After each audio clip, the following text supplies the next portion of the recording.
ಎಲ್ಲ ವೈಭವಗಳಿಗೂ ಈ ಎರಡು ಶಕ್ತಿಯ ಹೊರತಾಗಿ ನಾವು ಬೇರೆ ಏನು ನೋಡಲಿಕ್ಕೆ ಆಗೋದಿಲ್ಲ. ಒಂದು ವಿಷ್ಣುವಿನ ಅಂದರೆ ಶ್ರೀನಿವಾಸ ದೇವರ ಒಂದು ಕಲ್ಯಾಣೋತ್ಸವ, ಈ ಕಡೆ ನವರಾತ್ರಿಯ ಶರನ್ನವರಾತ್ರೋತ್ಸವ.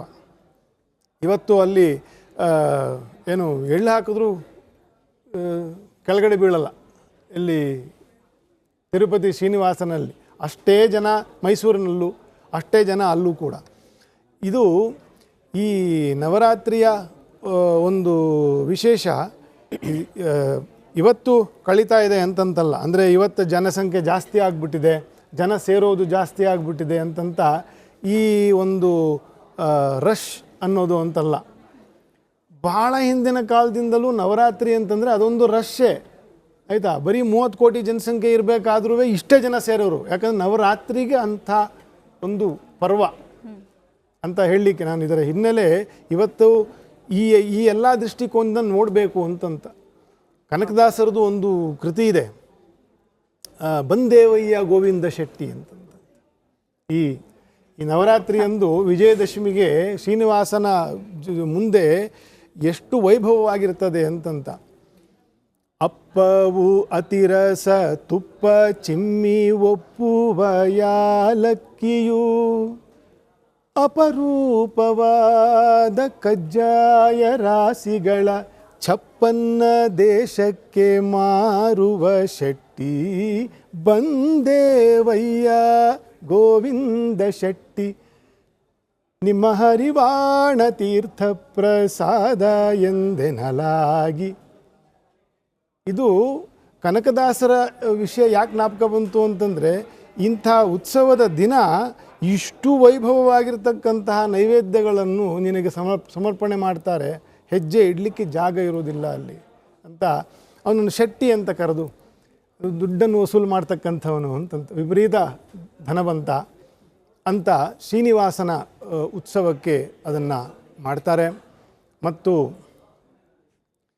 ಈ ವೈಭವವು ಏನಕ್ಕೆ ಈ ಮಾತನ್ನು ಪ್ರಸ್ತಾಪ ಮಾಡಿದೆ ಅಂತಂದರೆ, ಈ ವೈಭವವು ಇವತ್ತು ಜನಸಾಂದ್ರತೆ ಜಾಸ್ತಿ ಆಗಿದೆ ಅಂತನ್ನೋದು ಒಂದೇ ವ್ಯತ್ಯಾಸ ಅಷ್ಟೇ. ಆದರೆ ಜನ ಗುಂಪು, ಈ ಉತ್ಸವದ ಒಂದು ರಶ್ ಏನಿದೆ ಇದು ಬಹಳ ಹಳೆಯದು ಅನ್ನೋದು ನಮಗೆ ದಾಸರ ಕೃತಿಗಳಿಂದ, ಇತಿಹಾಸದ ಕೆಲವು ಪುಟಗಳಿಂದ ಕೂಡ ನಮಗಿದು ಸಿಗ್ತದೆ ಅಂತಂತ. ಓಕೆ, ಒಂದು ಆಸಕ್ತಿದಾಯಕ ಅಂಶವನ್ನು ಕಿಶೋರ್ ಅರಸ್ ಅವರು ಹೇಳ್ತಾ ಇದ್ರು. ದ್ವಾರಕಾದಿಂದ ಬಂದವರು ಮೈಸೂರು ಅರಸರು, ಕೃಷ್ಣನ ಆರಾಧಕರು ಅಂತ, ಕುಲದೇವರು ಮೇಲುಕೋಟೆ ಚಲುವನಾರಾಯಣ ಸ್ವಾಮಿ ಅಂತ. ಇದು ದುರ್ಗಾ ಪೂಜೆ ವಿಜಯನಗರ ಕಾಲದಿಂದ ಬಂದಿದ್ದನ್ನು ಅವ್ರು ತಗೊಂಡಿರೋ ರೀತಿ ಇದೆಯಲ್ಲ ಶಕ್ತಿ ಆರಾಧನೆಯನ್ನು, ಅಂದರೆ ಯಾವ ಆರಾಧನೆಯೂ ಒಂದಕ್ಕಿಂತ ಒಂದು ಭಿನ್ನವಲ್ಲ ಅನ್ನುವಂಥದ್ದು ಹೇಗೆ ತಗೊಂಡ್ರು? ಇತಿಹಾಸ ಏನು ಹೇಳುತ್ತೆ? ಇತಿಹಾಸದ ಏನಾದರೂ ಅಂಶಗಳು, ಇತಿಹಾಸದ ಅಂಶಗಳನ್ನ ನಾವು ನೋಡ್ತಾ ಹೋದ್ರೆ, ಹಾಗೆ ನೋಡೋಕೆ ಹೋದ್ರೆ ನೀವು ಹೇಳೋದಾದ್ರೆ ಅವರು ಗೋಕುಲಾಷ್ಟಮಿಯನ್ನು ಅಥವಾ ಕೃಷ್ಣ ದ್ವಾರಕಾದಲ್ಲಿ ಯಾವುದು ಫೇಮಸ್ ಅದನ್ನು ಮಾಡ್ತಾರೆ. ಇಲ್ಲ, ಅದನ್ನು ಮಾಡ್ತಾರೆ. ಮೈಸೂರು ಅರಮನೆಯಲ್ಲಿ ನಿಜವಾಗಿಯೂ ಗೋಕುಲಾಷ್ಟಮಿಯನ್ನು ಬಹಳ ಅದ್ದೂರಿಯಾಗಿ ಮಾಡ್ತಾರೆ. ಬಹಳಷ್ಟು ದಿನಗಳು, ಒಂದು ವಾರಗಟ್ಟಲೆ ಮಾಡ್ತಾರೆ. ಅದು ವಿವಿಧ ರೀತಿಯಾದಂಥ ಉತ್ಸವ. ಮೈಸೂರು ಅರಮನೆಯಲ್ಲೇ ಪ್ರಸನ್ನ ಕೃಷ್ಣ ಸ್ವಾಮಿ ದೇವಸ್ಥಾನ ಅಂತ ಒಂದು ದೇವಸ್ಥಾನ ಇದೆ. ಇಲ್ಲಿ ಇನ್ನೂ ಒಂದು ಸ್ವಾರಸ್ಯ ಅಂತ ಅಂದ್ರೆ, ಅಂಬೆಗಾಲು ಕೃಷ್ಣ ನೀವು ಕೇಳಿರ್ತೀರ ದೊಡ್ಡಮಳೂರಲ್ಲಿ.